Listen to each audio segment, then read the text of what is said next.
देख रहे हैं इंडार्क राजकुमार के साथ। इंडार्क की आज की कहानी में आगे बढ़ने से पहले अगर आपने हमारा चैनल अभी तक सब्सक्राइब नहीं किया है तो कर लें और साथ ही बेल आइकन को भी जरूर दबाएं।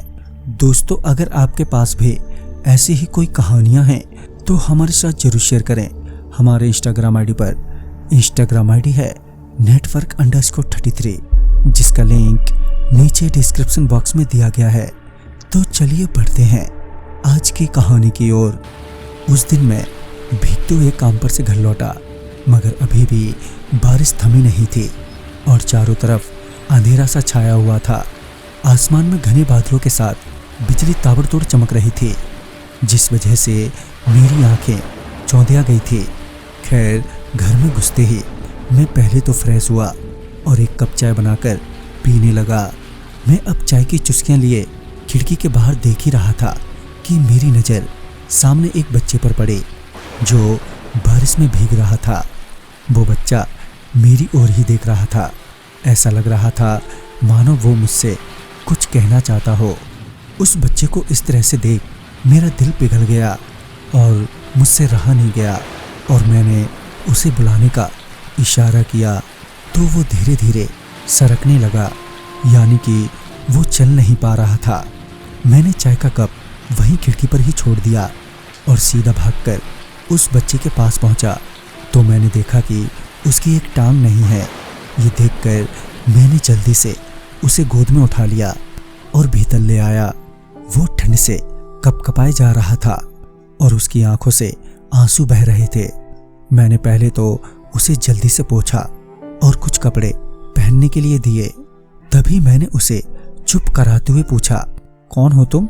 इतना कहते ही उसकी आंखों में फिर से आंसू आ गए और रोते हुए बोला, एक बार कुछ लोगों ने मुझे बाजार से उठा लिया था जब मैं अपनी माँ के साथ बाजार घूमने आया था और वो लोग मुझसे भीख मांगने को कहने लगे। जब मैंने मना किया तो उन लोगों ने मेरी एक टांग काट दी और मुझे मजबूरन भीख मांगनी पड़ी। वो लोग मुझसे रोज भीख मंगवाते और पैसे लेकर चले जाते। ऐसे ही एक रोज जब मैं सड़क के किनारे भीख मांग रहा था कि अचानक ही एक कार वाले ने मुझे टक्कर मार दी और मैं मर गया। उन लोगों ने मेरी लाश वहीं एक नाले में फेंक दी और तब से मैं यूं ही भटक रहा हूँ। मुझे मेरी मम्मी बहुत याद आती है, वो मुझे ढूंढ रही होंगी। उस बच्चे की बातें सुनकर मुझे यकीन नहीं हो रहा था कि मैं एक आत्मा के सामने खड़ा हूँ। मैं तो यही सोचकर डरे जा रहा था कि कहीं ये मुझे कुछ कर ना दे। खैर, मेरी हिम्मत तो नहीं हो रही थी कि मैं उसे घर में ही रखूं, पर उस रात मैंने उस बच्चे को वहीं ठहरने को कहा और खाना पीना खाकर वो सो गया। पर पूरी रात मुझे नींद नहीं आई क्योंकि मेरे मन में उस बच्चे को लेकर डर जो बना हुआ था। तकरीबन सुबह के 4 बजे के आसपास वो बच्चा उठा और सीधे बाहर की ओर जाने लगा। मैंने उसे आवाज भी दी पर वो बिना कुछ बोले ही वहां से चुपचाप चला गया। फिर वो बच्चा मुझे कई दिनों तक दिखाई नहीं दिया। पर हाँ, अब मुझे अपने घर में किसी के होने का एहसास जरूर होता था। रात को अजीब से सपने और ऐसा लगता था कि मेरे आसपास कोई घूम रहा हो, जिस वजह से मैं बेचैन सा रहने लगा और साथ ही बीमार भी पड़ गया।